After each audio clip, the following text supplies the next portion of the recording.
La doctrina de las obras preparatorias del Espíritu Santo para la regeneración no siempre ha sido bien recibida por todos los hombres.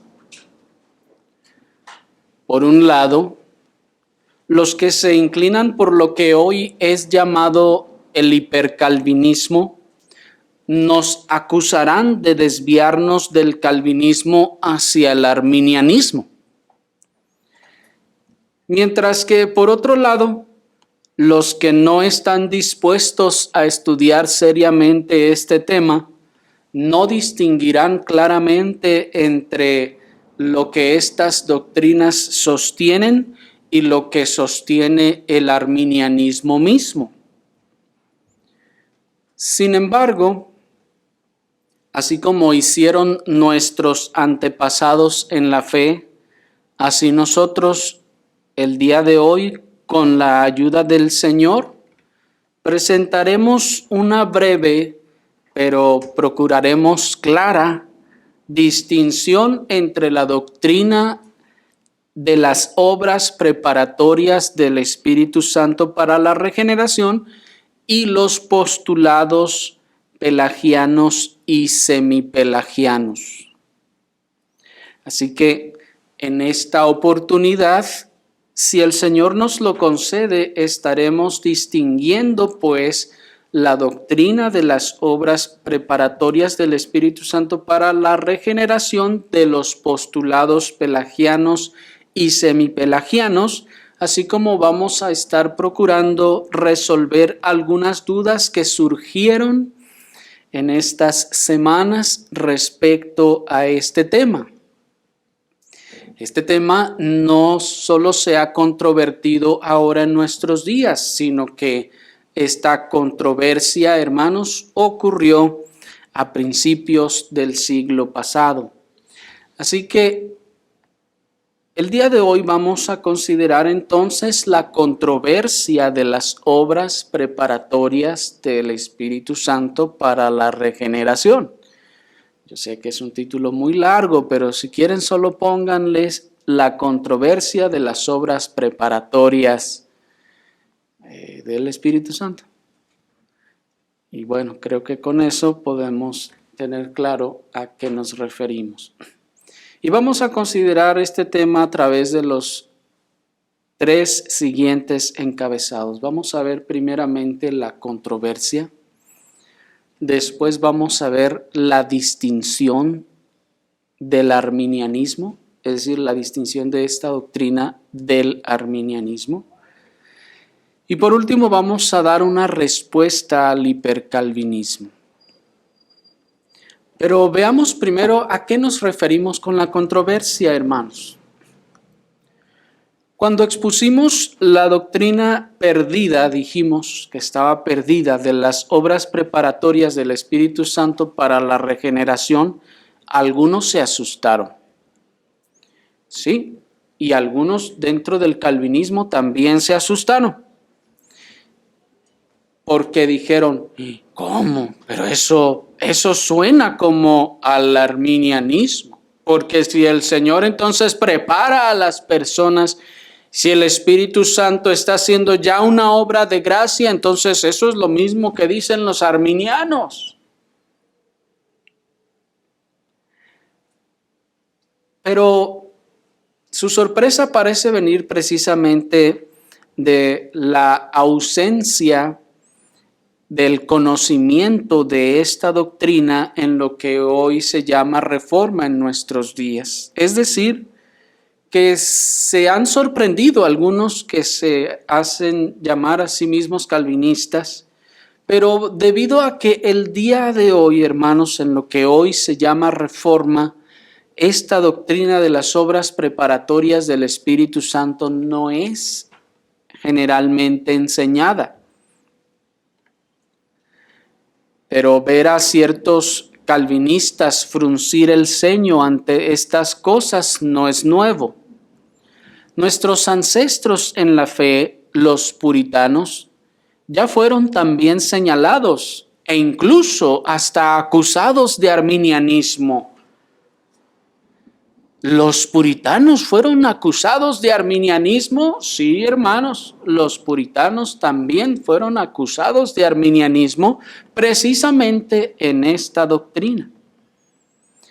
Y esta acusación la recibieron principalmente por parte de una nueva generación de calvinistas, si podemos ponerle unas comillas a ese término, del siglo pasado.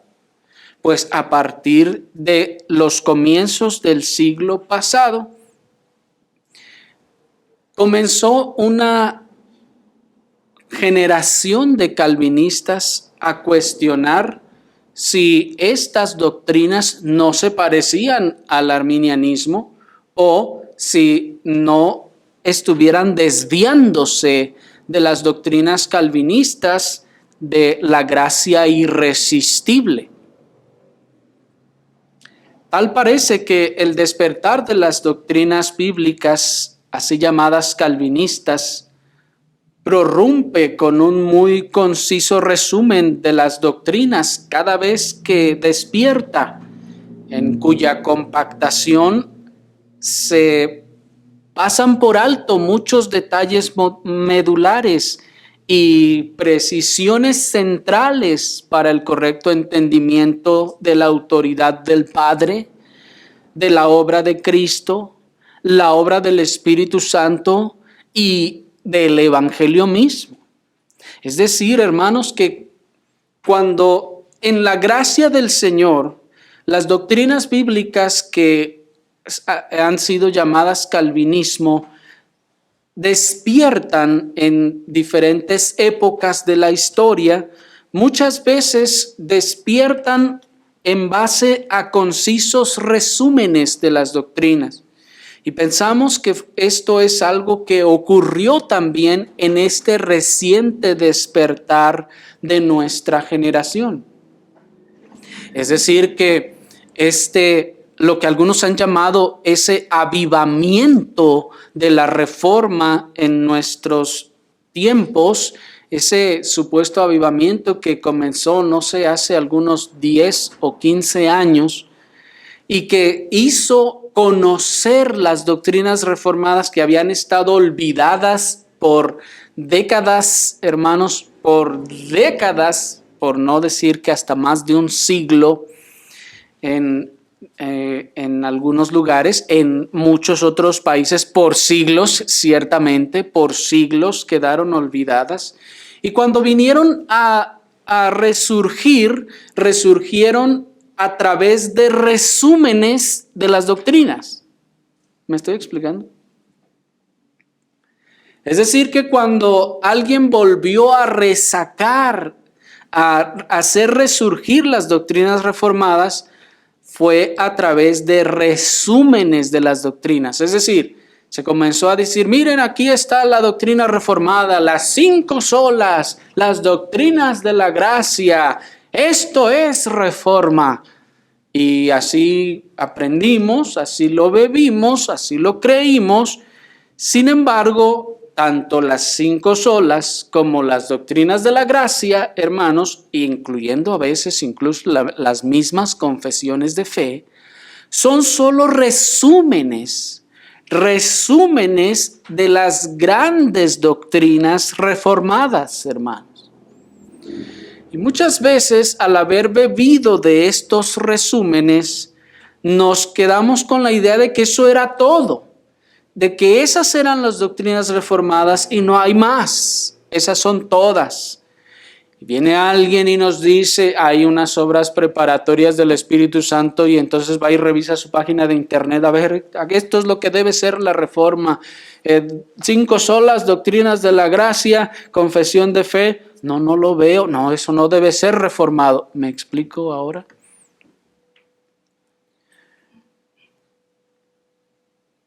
Aquellos instruidos con estos resúmenes, pues, saltarán de sus sillas al oír que existe algo así como obras preparatorias del Espíritu Santo para la regeneración, y tal vez dirán, ni siquiera habíamos oído que había Espíritu Santo. como la Escritura nos dice en Hechos 19:2. Si me acompañan rápidamente.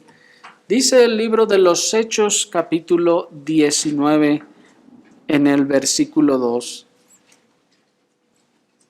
El versículo 1 nos dice que Pablo, después de recorrer las regiones superiores, vino a Éfeso y ahí se encontró a unos discípulos. Y estos discípulos obviamente decían ser cristianos. Estos llegan y se encuentran con Pablo y dicen, nosotros también somos cristianos. ¿Y cómo Pablo se iba a dar cuenta si de verdad eran cristianos? ¿Cómo iba él a reaccionar? Iba a decir, como se dice hoy en día en el evangelicalismo, ¿eres cristiano? Sí. No, pues vente, pásate, predica tú entonces, porque si tú dices que eres cristiano, a nadie le podemos refutar eso. No, el apóstol, noten que para él darse cuenta de que eran cristianos, les hace una pregunta. Miren allí versículo 2. Y les dijo, ¿recibisteis el Espíritu Santo cuando creísteis? ¿Por qué decimos que es una pregunta para saber si eran verdaderamente salvos? Porque, hermanos, evidentemente él está queriendo asegurarse de que han recibido las operaciones del Espíritu Santo que vienen con la regeneración. Aquí es como si les preguntara, en otras palabras, ¿y fueron regenerados? Pero si les preguntara, ¿fueron regenerados? Lo más seguro es que ellos iban a contestar, sí, claro. Entonces pregúntenles a todas las personas que dicen ser cristianas, ¿fueron regenerados? Y ellos van a decir, sí, claro, sí, fuimos regenerados. Pero pregúntenles como hizo el apóstol, ¿recibieron las operaciones del Espíritu Santo cuando creyeron? Y ahí es donde van a decir, a ver, espérame, ¿operaciones? ¿De qué estás hablando? ¿De las 5 solas o de las doctrinas de la gracia? Porque yo soy reformado. Bueno, pero ¿recibiste esas operaciones en tu interior cuando creíste? ¿Cuando dices que fuiste regenerado? Y hoy en día se responde lo mismo que estas personas. Y ellos dijeron, ni siquiera hemos oído si hay Espíritu Santo. Ni siquiera hemos oído que hay Espíritu Santo. ¿Cómo dices que debe haber estas obras? Pero observen, hermanos, el efecto de un sistema doctrinal incompleto e impreciso. Miren, hermanos, y es algo terrible. Pues por el contexto que vemos después, el apóstol luego les explica, les habla de Cristo, y luego ellos creen en Cristo, y luego al creer en Cristo, genuina y verdaderamente, y luego son bautizados, el verso 5, en el verso 6 les son impuestas las manos y reciben el Espíritu Santo. Por lo que entonces esto nos está diciendo, hermanos, que estos no eran creyentes genuinos, que les hacía falta. Ahí está entonces el efecto de un sistema doctrinal incompleto o impreciso. El no conocer o comprender correctamente las doctrinas bíblicas deja al hombre fuera de las operaciones del Espíritu Santo y por lo tanto fuera de la institución eclesiástica del Nuevo Testamento. Miren qué cosa tan grande, hermanos. No conocer ni comprender correctamente las doctrinas bíblicas deja al hombre, como dejó a estos aquí, fuera de las operaciones del Espíritu Santo. Y si alguien está fuera de las operaciones del Espíritu Santo, está fuera de la institución eclesiástica del Nuevo Testamento. Porque como vimos ya, el Espíritu Santo es el que estableció Y la institución eclesiástica del nuevo pacto se estableció sobre la obra del Espíritu Santo. De modo que entonces, cuando no se comprende estas cosas, no se tienen estas cosas, hermanos, se corre el riesgo de no estar incluso en la institución eclesiástica del Nuevo Testamento. Pero observen el corazón enseñable de estos varones que estuvieron dispuestos a reformarse. Porque, miren, esto es precisamente reformarse. Ellos decían ya conocer algo, pero llega el apóstol y les dice, no, es que esto es así. Y les explica más claramente acerca del Señor. Y ellos que dijeron, no, nosotros ya creemos así, no podemos cambiar. Está mal cambiar. Vamos a quedar mal si cambiamos. ¿Y ahora qué le vamos a decir a la gente? ¿Que nos equivocamos? No. Ellos no pensaron así, hermanos. Miren que con un corazón enseñable dijeron, oh, de veras estábamos equivocados. ¿Y qué hicieron? Se reformaron y estaban dispuestos a reformarse. Estaban dispuestos a reformar sus posturas doctrinales para adherirse ahora al claro testimonio de la palabra de Dios. Porque ahora esto es claro para nosotros y decimos, entonces lo que habíamos pensado en el pasado, esas nociones que teníamos, pues no eran correctas, porque ahora la luz es clara. ¿Me explico? Así que el no conocer la completa exposición de la doctrina del Espíritu Santo, por ejemplo, nos puede conducir no solo a una postura incorrecta respecto al Espíritu Santo, sino incluso nos puede conducir a una religiosidad muerta. Si no conocemos la doctrina del Espíritu Santo, no solo vamos a tener una postura incorrecta, sino que también corremos el riesgo de tener o vivir una religiosidad muerta. Porque sin el Espíritu Santo todo está muerto. Porque el Espíritu es el que vivifica, ya vimos, la vida tanto del creyente como de la iglesia está y proviene del Espíritu Santo. Los resúmenes doctrinales de los libros de teología sistemática de las nuevas generaciones calvinistas del siglo pasado han conducido a muchos a una noción de la doctrina del Espíritu Santo que se parece más al romanismo muerto que a la vivificación y la frescura de las operaciones del Espíritu Santo en la institución eclesiástica del Nuevo Pacto. Cuando ustedes toman esos libros de teología sistemática de las nuevas generaciones calvinistas, ustedes leen y dicen, 0 manifestaciones, 0 Espíritu Santo. Ciertamente parece más bien que hemos reaccionado. Hemos reaccionado al exceso pentecostal y carismático de las manifestaciones del Espíritu Santo y hemos reducido al Espíritu Santo a una forma y una operación que se parece más al romanismo muerto que a la vivificación y frescura que la Escritura nos enseña que el Espíritu Santo hace y opera tanto en el creyente como en la iglesia. Es decir, que pensamos y decimos, el Espíritu Santo está entre nosotros. Pero ¿y qué hace? No, pues no, nada, nomás está entre nosotros.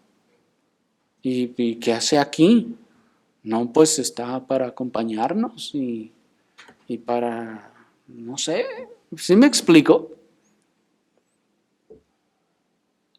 Tiene que vivificar, hermanos. El Espíritu tiene que producir algo. Y esto debe poder mirarse en el interior ciertamente. Porque ciertamente todas aquellas manifestaciones externas y extáticas del pentecostalismo no son el Espíritu Santo, pero debemos poder conocer cuáles son esas verdaderas operaciones del Espíritu Santo, tanto en el creyente como en la iglesia. Pero son estas nociones resumidas que se nos han transmitido, lo que a algunos ha hecho incluso pensar que la doctrina de las obras preparatorias del Espíritu Santo para la regeneración suenen incluso como arminianismo. No, eso no lo leí en mi libro de teología sistemática de fulano de tal. No, porque la nueva generación, hermanos, trajo un resumen, por eso estamos insistiendo, ha sido un resumen de las doctrinas. Pero no es hasta que vamos a los maestros del pasado, a los teólogos del pasado, a los reformadores, a los puritanos, que encontramos, hermanos, que había mucho más de lo que el libro de teología sistemática de 300 hojas nos decía. Aquellos padres de la antigüedad nos exponían un solo tema, una sola doctrina en la cantidad de páginas que hoy en día tiene el libro de teología sistemática.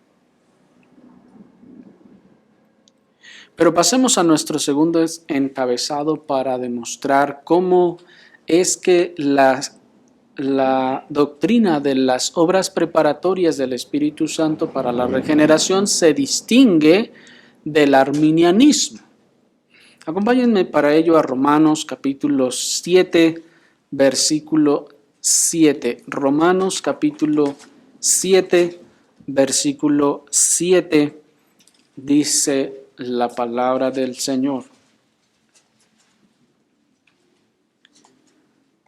¿Qué pues diremos? ¿La ley es pecado? En ninguna manera. Pero yo no conocí el pecado sino por la ley, porque tampoco conociera la concupiscencia si la ley no dijera, no codiciarás. Hasta ahí. Observen, hermanos, en este texto el benévolo propósito de la ley. Iluminar nuestras mentes y con ella nuestras conciencias acerca de nuestra propia condición. ¿Cómo? Pues dice el texto, miren. Pero yo no conocí el pecado, como dice, sino por la ley. Muchos al leer estas cosas piensan y dicen, no, es que ahí lo que está diciendo es que como el pecado, como la ley se manifestó y dijo no harás esto, pues entonces fue que yo dije, entonces eso es pecado y ya aprendí de eso y conocí lo que era el pecado. Yo no sabía que eso era pecado hasta que la ley me dijo. Sin embargo, hermanos, lo que el texto nos está diciendo es que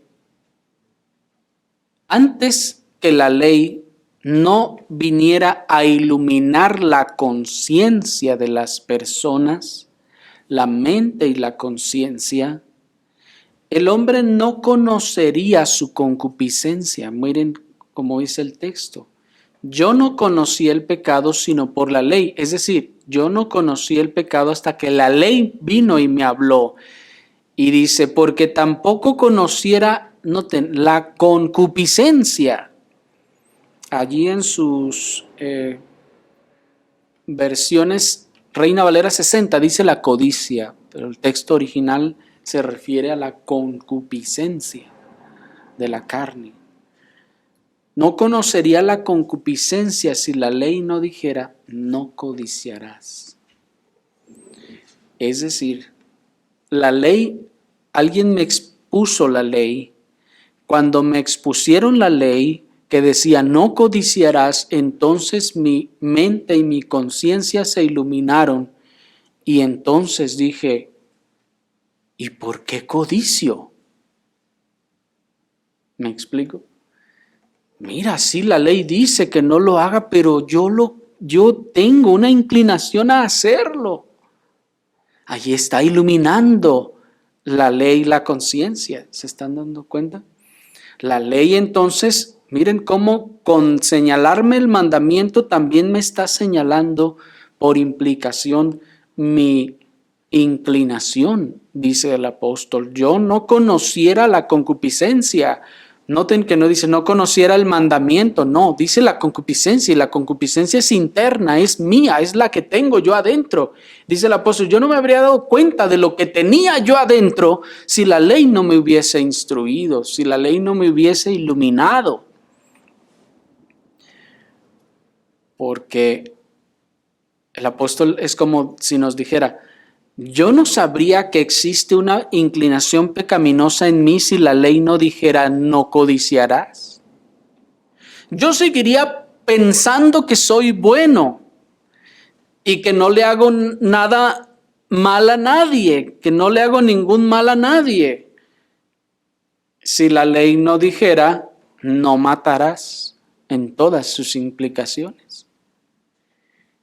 Observen pues cómo la ley, por la predicación de la palabra de Dios, ilumina la mente y la conciencia del hombre para conducirle a mirar su pecado, para conducirle a ver su pecado.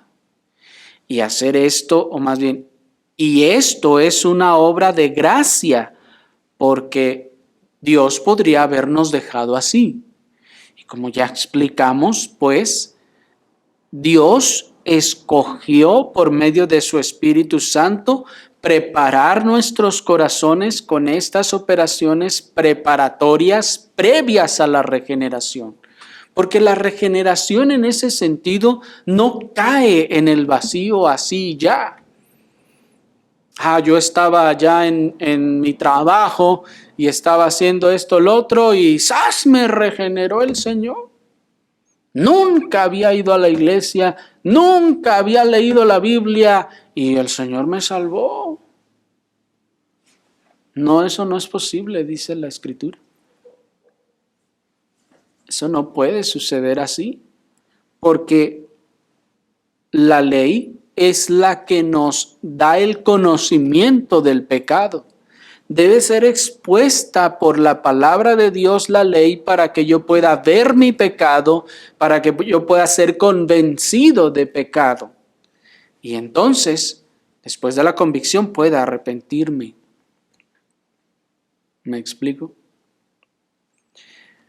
Por lo tanto, entonces, para que pueda haber convicción de pecado, debe haber una iluminación previa, y a qué llamamos iluminación, a ese conocimiento que viene a iluminar la mente que antes estaba entenebrecida. Por eso expusimos que la mente estaba entenebrecida por el pecado y nunca habría querido escuchar la voz de Dios ni estaba interesada en las cosas de Dios hasta que vino a ser iluminada, y entonces esa iluminación le mostró el pecado, y al mostrarle el pecado, entonces el Espíritu Santo obró para que pudiera verse como es y venir a convicción de pecado, pero hasta aquí todavía no ha sido salvo. Está convicto de pecado, pero todavía no ha sido salvo. Aquel publicano fue al templo junto con el fariseo, ¿se acuerdan? Y aunque el publicano fue con la actitud correcta y dijo, Dios, sé propicio a mí pecador, y fue arrepentido, miren, él ya estaba convencido de pecado porque hasta se golpeaba el pecho, ¿se acuerdan? Con fuerza. Él ya estaba convencido de pecado, pero ¿era salvo? No, todavía no lo era. Estaba convencido de pecado, pero todavía no había sido convertido. Pues el Señor nos dice enseguida, ¿quién de ellos descendió? ¿Se fijan?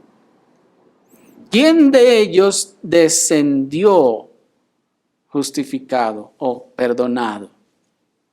Noten entonces que cuando este hombre ascendió, a pedir perdón, entonces el perdón se le otorgó. ¿Sí me están siguiendo? Dado que el Señor es rey soberano, cuando al rey se va a pedirle perdón, a pedirle un indulto, el deseo y la inclinación de pedir el indulto, así como el arrepentimiento del mal, todavía no es el indulto. La liberación ocurre hasta que el rey mueve su cetro y su autoridad y dice, estás perdonado. Allí entonces ocurre la salvación, el perdón, la gracia que salva a las personas. ¿Me explico? Pero, ¿qué llevó a ese hombre en arrepentimiento a ir a pedir perdón e indulto? Necesariamente Dios mismo. Porque el hombre en su rebeldía no habría querido ir.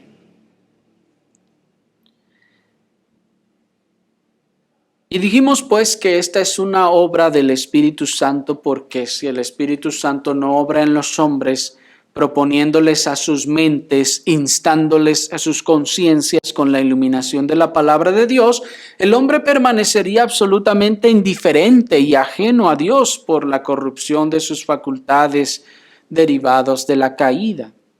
Decíamos también que estas operaciones, como otras operaciones que hemos visto del Espíritu Santo, son eficaces únicamente para el propósito para el que fueron enviadas, y si no conducen a la regeneración, se deben al corazón obstinado, decíamos, del hombre que no buscó más ni languideció por su salvación, sino que, escogiendo el pecado y la licenciosidad, se arrojó a los pecados y a la licenciosidad.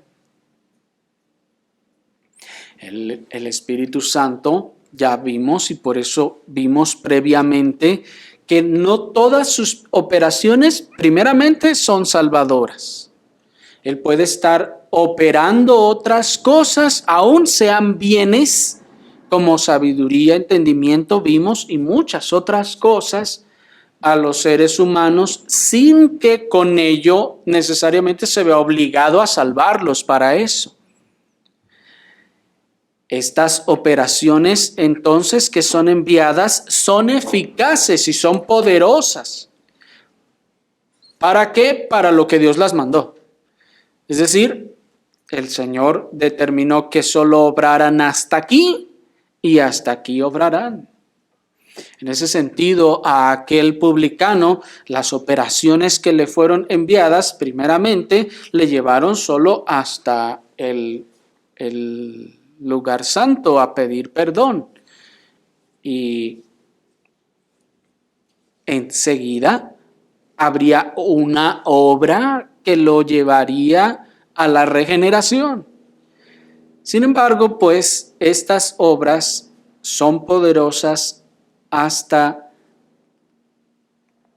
el propósito para el que fueron enviadas, o únicamente para el propósito para el que fueron enviadas, y no necesariamente han de conducir a la salvación, veíamos, sino que el corazón obstinado del hombre bien puede, luego de haber sido iluminado por esta predicación de la palabra de Dios, bien puede escoger el pecado y tirarse nuevamente al pecado. Puede haber estado siendo iluminado por mucho tiempo, haber oído de la Biblia, y luego que sus concupiscencias vuelven con fuerza. Acuérdense de aquellos demonios que han salido de su casa y luego vienen con más fuerza y van y arrastran a la persona a un lugar peor.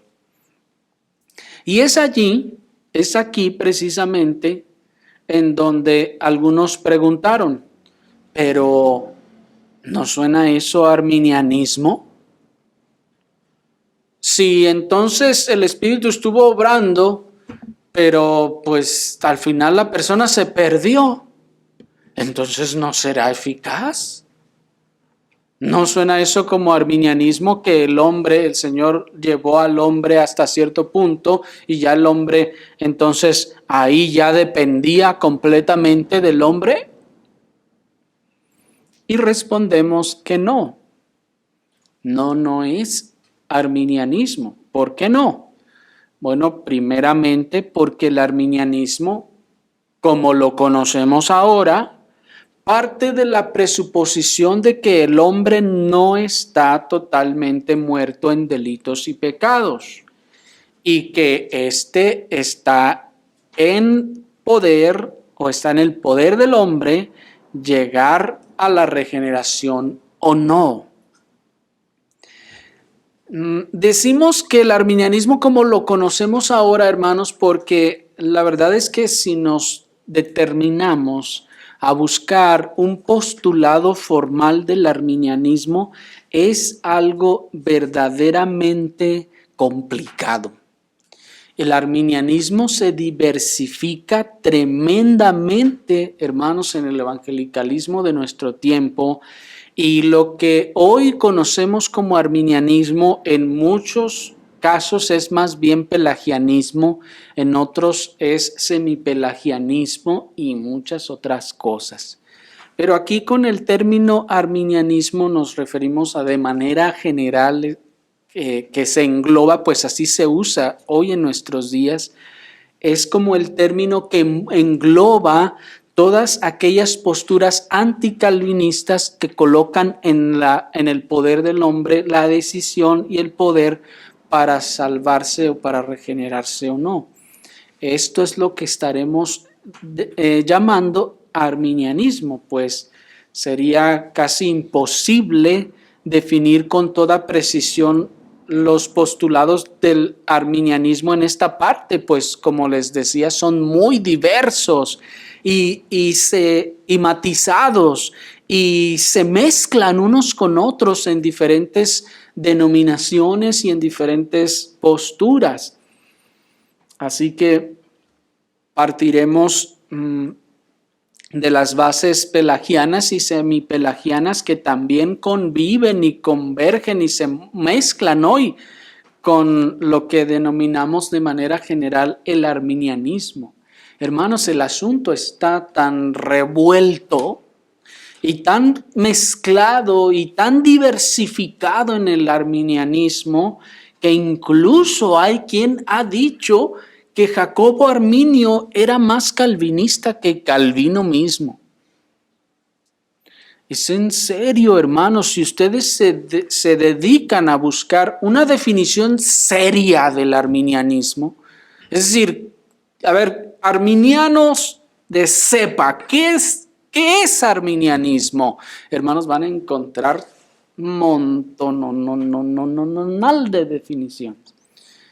Y no están de acuerdo todos ellos. Y entre lo que van a encontrar es que unos van a decir, no, es que Jacobo Arminio nunca dijo lo que hoy llaman arminianismo. Y vamos a encontrar incluso esto. Aún incluso autores reformados de nuestra era, hermanos, que han dicho que ciertamente Jacobo Arminio enfatizaba más la incapacidad del hombre. Alguien dijo que Calvino mismo. Estamos, hermanos, en una situación en ese sentido muy poco estable, por lo que entonces partiremos de una declaración formal que recoge el pastor puritano John Owen para describir la postura, vamos a llamarle ahora anticalvinista, ya sea que sea arminiana, ya sea que sea pelagiana o ya sea que sea semipelagiana. Dicen ellos, escuchen, cito, dicen que en todos los hombres, al menos en todos aquellos a quienes se predica el Evangelio, existe esa gracia presente, o con ellos, que les permite cumplir la palabra, si quieren. Y así pueden creer, arrepentirse o hacer cualquier acto de obediencia a Dios según su voluntad, la voluntad del hombre. Y si quieren, pueden negarse o hacer uso de esa asistencia, ayuda, poder o gracia y así continuar en sus pecados. ¿A qué les suena eso? A lo que hoy en general conocemos como arminianismo, ¿no es así? Eso es en general lo que conocemos como arminianismo. Pero volvamos a nuestro punto. ¿En qué se distingue esta declaración de las obras preparatorias del Espíritu Santo que conducen al hombre a la convicción de pecado y luego a la regeneración? Pues algunos dijeron, bueno, pues entonces si el Espíritu Santo está asistiendo y luego el hombre tiene que buscar al Señor, porque si no lo hace entonces no ocurre la regeneración, entonces eso suena como el arminianismo. Bueno, se distingue primeramente en que, como vimos, estas obras preparatorias del Espíritu Santo no llevan en sí mismas la eficacia salvadora.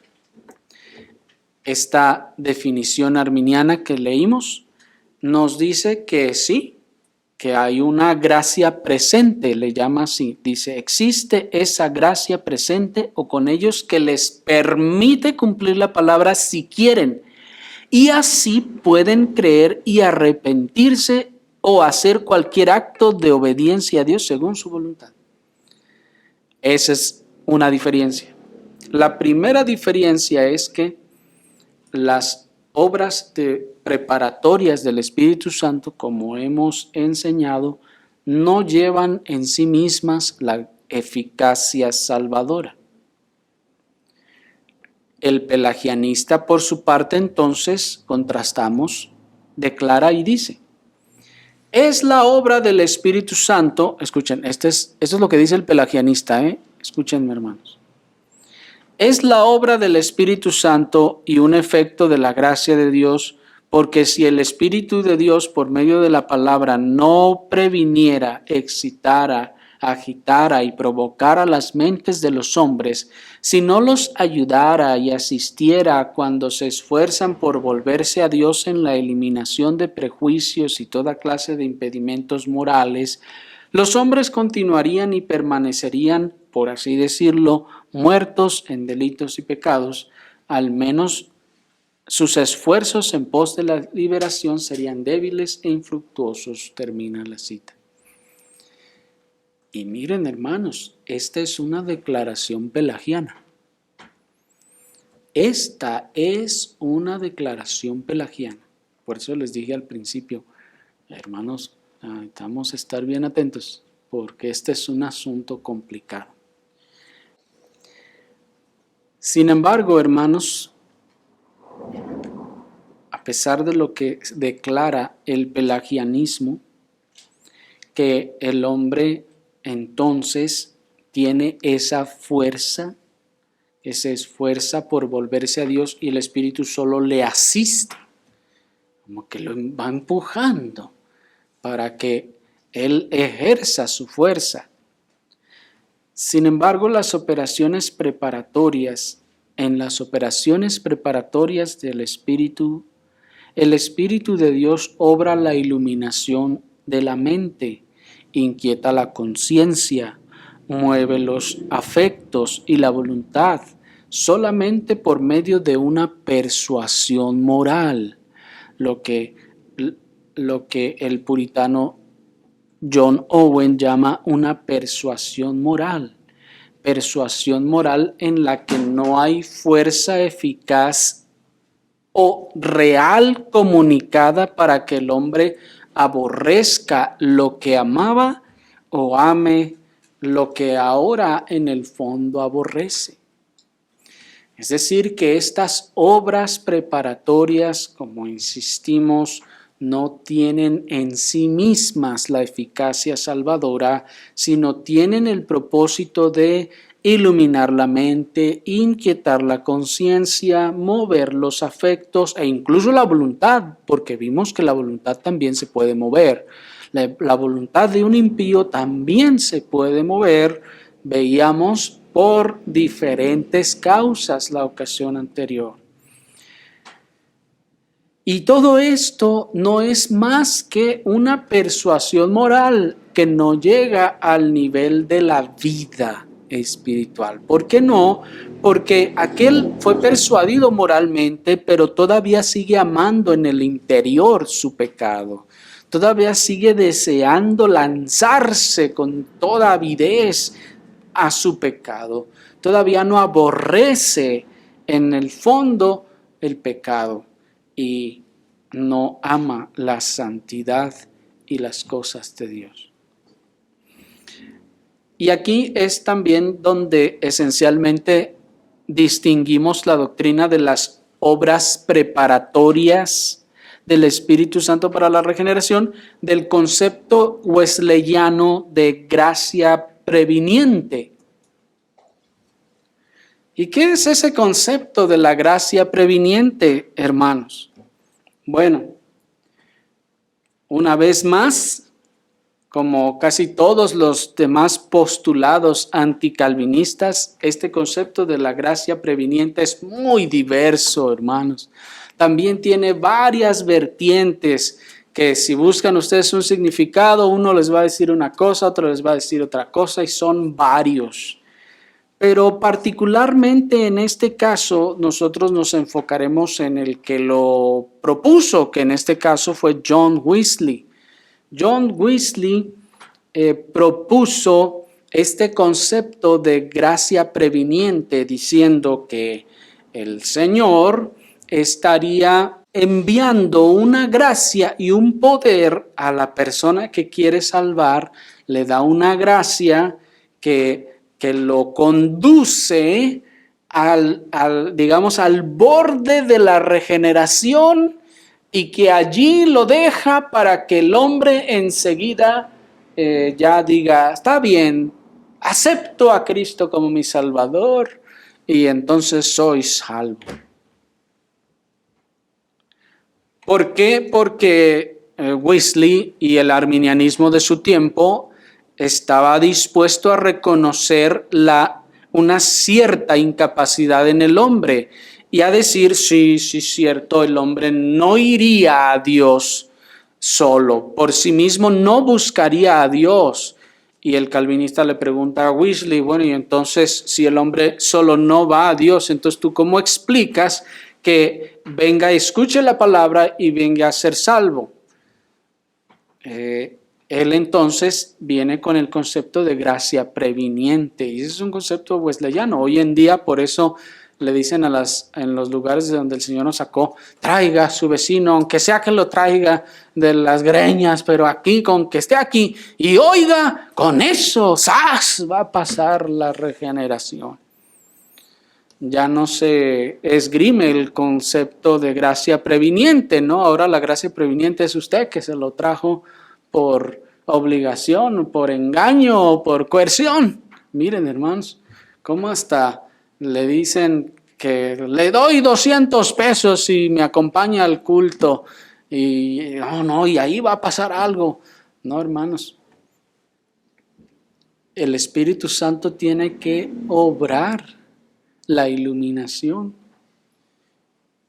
para atraer a las personas. Pero bien, ¿en qué se distingue entonces del arminianismo? En segundo lugar, de que estas obras preparatorias del Espíritu Santo no restauran las facultades caídas del hombre, devolviéndole su libre albedrío o la capacidad de obedecer y llegar a Dios. En el concepto arminiano, esa gracia que vimos de este concepto arminiano, esta gracia, se me fue el nombre. Esta gracia presente para ellos le capacita su mente, capacita sus afectos y capacita su voluntad para que entonces pueda él y diga, se me devolvió la capacidad que perdí en la caída y ahora creo. Las obras preparatorias del Espíritu Santo no restauran las facultades caídas del hombre. No le devuelven el poder a su voluntad, ni a su conciencia. No, como vimos, es una iluminación, es un movimiento en la conciencia, en los afectos y en la voluntad que generan una persuasión al nivel moral solamente. No regeneran, no restauran las capacidades, las facultades del alma. Pero observen entonces, en contraste, una declaración semipelagiana. Les cito: la gracia en la dispensación de la palabra obra real y eficazmente, especialmente por la iluminación, excitaciones internas en la mente y afectos. Y si la voluntad actúa sobre esto y por lo tanto se determina a sí misma en la elección de lo bueno, en creer y arrepentirse, entonces la gracia así administrada concurre con ella, ayuda y auxilia a la voluntad en perfeccionar su acto, de modo que toda la obra es de gracia, dice el semipelagianismo. Termina la cita. Noten entonces que en el semipelagianismo, muy parecido en cierta forma al pelagianismo, esa iluminación produce unas excitaciones internas en la mente y en los afectos y en la voluntad, tales que hacen al hombre determinarse en la elección de lo bueno y lo malo. Y dice que entonces hay una gracia que se administra, como la gracia previniente que vimos del concepto wesleyano. Hay una gracia que entonces se le da para que le ayude y le auxilie en su determinación que ya se tomó. ¿Me explico? Porque estrictamente hablando, en el concepto original arminiano, para Arminio el hombre ciertamente es incapaz. ¿Cuál es la diferencia? Que ahí hay lo que se conoce como la sinergia, que es el hombre queriendo hacerlo y el Señor nada más dándole la fuerza que necesita para hacerlo. Ahí está la sinergia. Pero la Escritura, vamos a ver luego, nos dice que el hombre no quería y no podía. Ahí está la distinción. Cito en ese sentido al pastor puritano John Owen, que responde a esto y dice: esta persuasión moral, hablando de las obras preparatorias del Espíritu Santo, esta persuasión moral, por avanzada o mejorada que sea y supuestamente eficaz, no confiere al alma ninguna nueva fuerza sobrenatural real, debido a que esta persuasión en verdad obra el Espíritu o la gracia de Dios en y por los corazones, motivos y argumentos, consideraciones objetivas y no de otra manera, solo es capaz de excitar y extraer la fuerza que ya tenemos, liberando la mente y los afectos de prejuicios y otros impedimentos morales. Pero la ayuda real y la fuerza espiritual interna no son ni pueden ser conferidas por ella. Y el que quiera reconocer que existe tal fuerza espiritual interna comunicada a nosotros, debe reconocer también que hay otra obra del Espíritu de Dios en nosotros y sobre nosotros que no puede ser efectuada por estas persuasiones. Termina la cita. El dilema aquí, hermanos, entonces es que en su sentido original, el arminianismo parte de algunas bases semejantes a las del calvinismo, que el hombre está caído y que necesita de Dios para acercarse. Por lo general, hermanos, tendemos a pensar que el arminianismo dice que el hombre está en toda, total y plena, absoluta capacidad de hacer lo que él quiera si quiere, y si no quiere, pues no quiso y ya. Pero hermanos, en este sentido, el arminianismo reconoce una incapacidad y al oír la doctrina de las obras preparatorias dice, bueno, sí, así es, pero el Señor ayuda. ¿Me explico? Es decir, hay un punto en donde ambos parece que caminan en la misma dirección, pero llegando al punto de la regeneración, las cosas se separan hacia puntos diferentes. Y eso lo vamos a exponer más claramente, esperamos, el próximo domingo. Pero avancemos, hermanos, porque en tercer lugar distinguimos las obras preparatorias del Espíritu Santo de los conceptos arminianos, pelagianos y semipelagianos, en que los pelagianos y semipelagianos están de acuerdo en que está al final absolutamente en el poder de la voluntad del hombre hacer uso de lo que ellos llaman la gracia presente o no. Es decir, que está en su poder hacer uso de todo el efecto de esa gracia sobre ellos o no. Y ahí es entonces donde ese concepto arminiano de gracia, porque los arminianos también hablan de gracia, hermanos, de que el Señor da gracia a las personas para creer. Pero para ellos ese concepto de gracia presente está allí y no puede hacer nada si el hombre no la toma y la ejecuta. ¿Me explico? Ahí es entonces donde esa gracia no es eficaz y el arminiano va a responder, bueno, es eficaz si la usa, si no, no lo es. ¿Estoy explicando? ¿Te dan cuenta de que la cosa está más complicada de lo que parecía? Bueno, cito nuevamente al pastor puritano John Owen. Es cierto que, a pesar de la gracia así administrada, la voluntad tiene poder para rechazarla y permanecer en el pecado. Ojo. Pero es falso que no haya más gracia obrada en ellos que la que puede ser rechazada. Ahorita vamos a ver qué es lo que está tratando de decir. O que la voluntad pueda hacer uso de esa gracia para la conversión que aún puede rechazarla. Pues, número 1, dice él, esto atribuye toda la gloria de nuestra regeneración y conversión a nosotros mismos y no a la gracia de Dios, porque en esta suposición, ese acto de nuestra voluntad por el cual nosotros nos convertimos a Dios es meramente un acto nuestro y no un acto de la gracia de Dios. Esto es evidente porque si el acto mismo fuera de la gracia, entonces no estaría en poder de la voluntad impedirlo.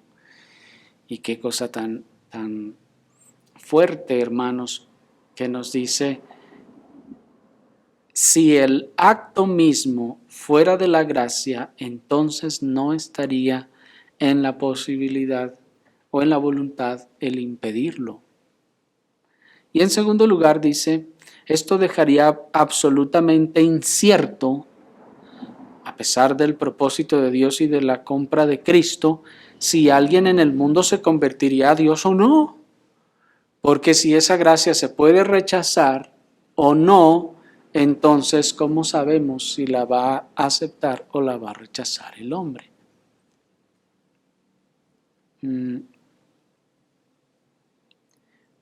Porque cuando toda la obra de la gracia termina, estaría absolutamente en el poder de la voluntad del hombre si será eficaz o no. y por lo tanto es absolutamente incierto. Esto es contrario al pacto y promesa y juramento de Dios a y con Jesucristo. Es decir, si el Señor prometió salvar, ¿por qué prometió si no estaba en su poder? ¿Me explico? ¿Para qué todo lo que se hizo si no estaba en su poder? Y en tercer lugar dice, es contrario a los expresos e innumerables testimonios de las Escrituras en los que la conversión real a Dios se atribuye a su gracia como efecto inmediato de la misma. Termina la cita. Ahora bien, hermanos, en efecto, estos postulados pelagianos y semipelagianos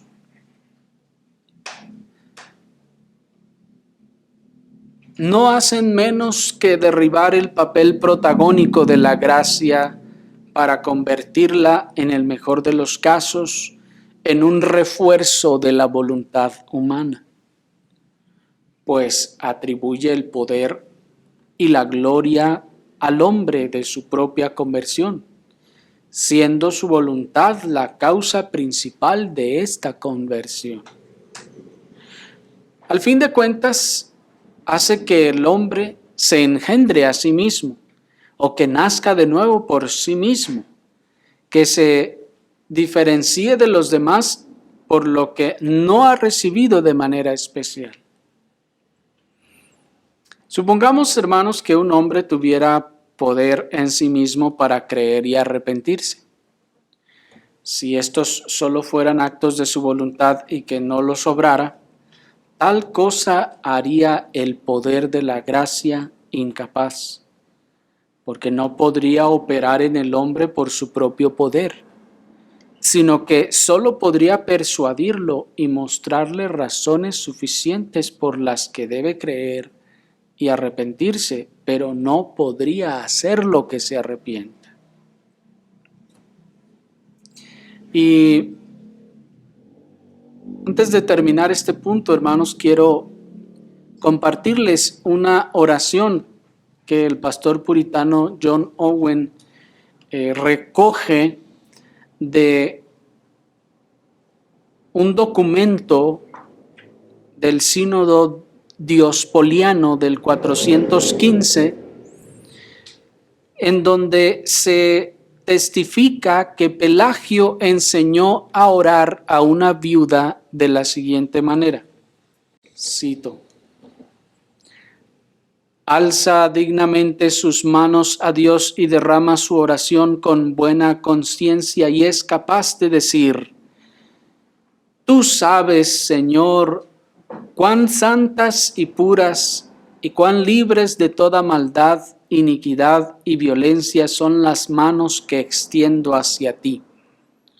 Cuán justos y limpios y libres de todo engaño son los labios con los que te ofrezco mi súplica para que te apiades de mí. Termina la cita. Eso es pelagianismo, hermanos. Eso es pelagianismo. Y dice el pastor puritano John Owen a esta oración, dice: lo único que no le enseñó es a decir que no tenía engaño en su corazón. Bueno, espero que hayan entendido el punto. Pero como veremos la próxima ocasión, hermanos, Dios obra en nosotros tanto el querer como el hacer, como dice Filipenses 2:13. Por lo tanto, el acto mismo de creer en nuestra conversión es de la operación de Dios, aunque nosotros mismos lo queramos. Él es el que nos hace querer, obrando en nosotros el querer y el hacer. Y si el acto de nuestra voluntad en nuestra conversión a Dios, en creer y en obedecer, no es un efecto de su gracia en nosotros, entonces Él no obra en nosotros así como así el querer como el hacer por su buena voluntad. Pero pasemos a nuestro tercer y último punto que veremos un poco más brevemente. Una respuesta al hipercalvinismo. Un celo calvinista, entre comillas, sería un celo no conforme al conocimiento, diríamos. Desde el siglo pasado tendió a decir que la doctrina de las obras preparatorias del Espíritu Santo para la regeneración era anticalvinista y que no era reformada y que Calvino no estaría de acuerdo nunca con estas cosas. Y respondemos, entonces, ¿cómo explicarían Marcos 12:34? Si no es por medio de la doctrina de las obras preparatorias del Espíritu Santo para la regeneración. ¿No sería meramente con argumentos arminianos? Pues recuerden Marcos 12:34, que dice, y viendo Jesús que él había respondido sabiamente, le dijo, no estás lejos del reino de Dios. Y ya ninguno osaba preguntarle. ¿Cómo respondemos entonces? ¿Qué significa eso? ¿Cómo explicamos que el Señor dijo, no estás lejos del reino de Dios? Y si lo piensan, las únicas respuestas que nos pueden venir, que no sean las obras preparatorias del Espíritu Santo, serán argumentos que más, ahí sí, tiendan más al arminianismo y al pelagianismo. Pero posiblemente para sorpresa de muchos, la mayoría de los pastores teólogos puritanos expusieron este tema, hermanos, y algunos muy ampliamente. Voy a citar algunos de ellos, solo los más sobresalientes, hermanos, porque si no, nos llevaríamos otra hora aquí. Dijo el pastor puritano John Flavel, o Flavel dicen algunos, cito, el pecador convicto que anhela a Cristo puede que aún no tenga razones para considerarse salvo, pero está viajando por el camino del creer. Puede que con el tiempo observe sus cambios sensibles y diga, hubo un tiempo en el que no tuve sentido del pecado ni dolor por el pecado, ningún deseo por Cristo, ningún amor por los deberes, pero ya no es así. Ahora veo la maldad del pecado como nunca antes la vi. Ahora mi corazón está quebrantado al sentir esa maldad. Mis deseos comienzan a encenderse por Cristo. No tengo descanso, ni lo tendría donde estuviese hasta que esté en lo secreto clamando al Señor Jesús. Ciertamente este es el amanecer del día de misericordia. Déjenme seguir por este camino. Termina la cita. Los puritanos, pues, hermanos, enseñaban estas cosas. Que el hombre puede estar siendo iluminado. En palabras de este pastor puritano, puede estar viajando por el camino del creer, aunque todavía no se ejerza esa gracia eficaz para producir en él el verdadero arrepentimiento. Antes podía ver sus pecados y decir, pues yo sé que está mal, pero pues, ¿qué le va a hacer uno? Pero dice, llegará un punto, o rogamos que llegue el punto y el momento en el que diga, ahora puedo sentir mi maldad. Ahora veo la maldad de mi pecado como nunca antes la vi. Ahora mi corazón está quebrantado y ahora mis deseos se inclinan y mi corazón hacia el Señor Jesucristo. Noten que hay entonces una diferencia.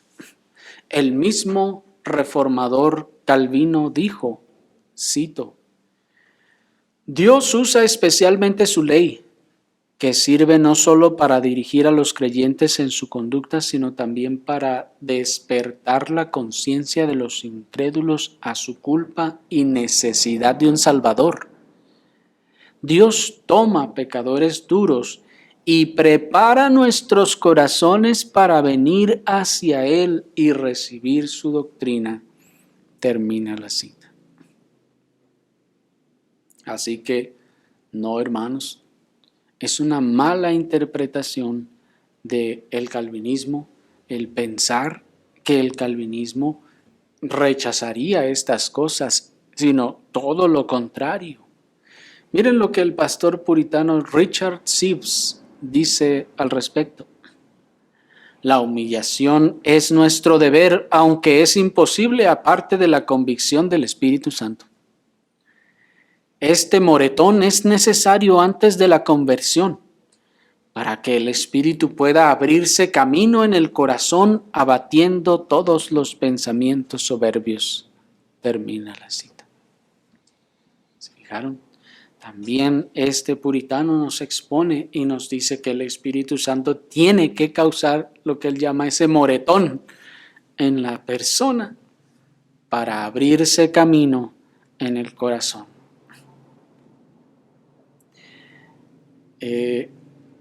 Muchos puritanos, hermanos, utilizaron términos diferentes para expresar estas verdades. Es decir, no había un término único para todos, sino expresaban estas verdades con ejemplos diferentes. El pastor puritano John Cotton también enseñó que Dios prepara a los pecadores para la conversión, dándoles lo que él llamaba un espíritu de esclavitud para convencerlos de pecado, y luego, decía este puritano, daba lo que él llamaba un espíritu de ardor para destruir la desconfianza. Dijo este puritano también, hermanos, que esta es la manera ordinaria en la que Dios obra para traer a los pecadores a experimentar el pacto de obras antes de traerlos al pacto de gracia, decía él.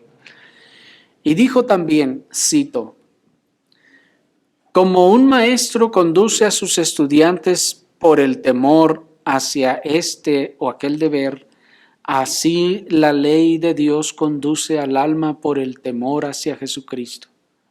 Porque una vez siendo hechos sensibles de su autoincapacidad para redimirse a sí mismos y de ser indignos para ser redimidos de la ira de Dios, ahora el alma es apta para oír la voz del Evangelio.